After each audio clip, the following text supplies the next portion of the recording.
Hi friends அனைவருக்கும் என்னோட இனிய மாலை வணக்கங்கள். இன்றைக்கான வீடியோ கர்ப்பிணி பெண்கள் எப்படி கவனமாக இருக்கணுங்கிறது தான். சரியா? இப்போ வந்துட்டு இனிமேல் மழை ஆரம்பிச்சிருச்சு, அடிக்கடி மழை பெய்யும்.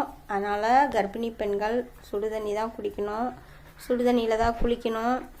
மழையெல்லாம் பெஞ்சிட்ருக்கப்ப அதுவும் மெயினாக இந்த டெலிவரி டைமு நெருங்கி இருக்கக்கூடிய கர்ப்பிணி பெண்கள் வந்து ரொம்ப கவனமாக இருக்கணும். மழை டயத்தில் தேவையில்லாமல் தலையெல்லாம் குளிச்சுட்டு முடியெல்லாம் காய வைக்காமல் சளி இருமல்லாம் வந்துச்சுன்னா உங்களுக்கு தான் பிரச்சனையாகும். அதாவது இருமல் தும்மல்லாம் வந்துச்சுன்னா மூச்சு திணறல்லாம் ஏற்படுறதுக்கு வாய்ப்பு இருக்குது. அதனால் மழை பெய்கிறப்பெல்லாம் சுடுதண்ணி தான் குடிக்கணும், சுடுதண்ணியில் தான் குளிக்கணும், ரொம்ப கவனமாக இருக்கணும். அதுவும் டெலிவரி டயத்தில் டாக்டருங்களாம் எப்படி கவனமாக இருக்க சொல்கிறாங்களோ அதே மாதிரி அவங்க சொல்கிறத வந்து ஃபாலோ பண்ணிவிட்டு ரொம்ப கவனமாக இருக்கணும்.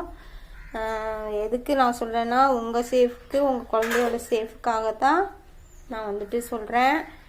உடம்புல எதுவும் பிரச்சனை இருக்கிறவங்க இருந்தீங்கன்னா sugar, pressure, low pressure, high pressure இருக்கவங்களாம் ரொம்ப கேர்ஃபுல்லாக இருக்கணும். அது சுகர்லாம் இருக்கவங்க, அது கர்ப்பமாக இருக்கக்கூடிய பெண்கள், அது சுகர்லாம் இருக்கவங்கலாம் ரொம்ப கவனமாக இருக்கணும். சாப்பாட்டு விஷயத்தில் டாக்டருங்க எந்த மாதிரி சாப்பாடு எடுத்துக்க சொல்கிறாங்களோ அந்த மாதிரி எடுத்துக்கணும். எது சாப்பிடக்கூடாதுன்னு சொல்கிறாங்களோ அதை வந்து முடிஞ்ச வரைக்கும் தவிர்த்திடணும். உங்களுக்காக இல்லை, உங்கள் வயிற்றில் வளரக்கூடிய குழந்தைக்காக நீங்கள் நல்லபடியாக ஒரு குழந்தைய நல்லபடியாக பெற்று எடுக்கணுங்கிறதுக்காக தான் ஒரு நல்ல ஆலோசனை வந்து டாக்டர்ஸ்லாம் உங்களுக்கு சொல்லுவாங்க. அதே மாதிரி தான் நானும் உங்களுக்கு சொல்கிறேன். ரொம்ப கவனமாக இருக்கணும்.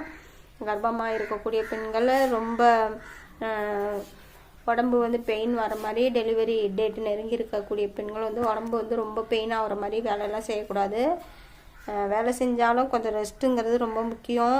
அதுவும் தண்ணியெலாம் நல்லா குடிக்கணும், டயத்துக்கு நல்லா சாப்பிட்ணும், ரொம்ப கேர்ஃபுல்லாக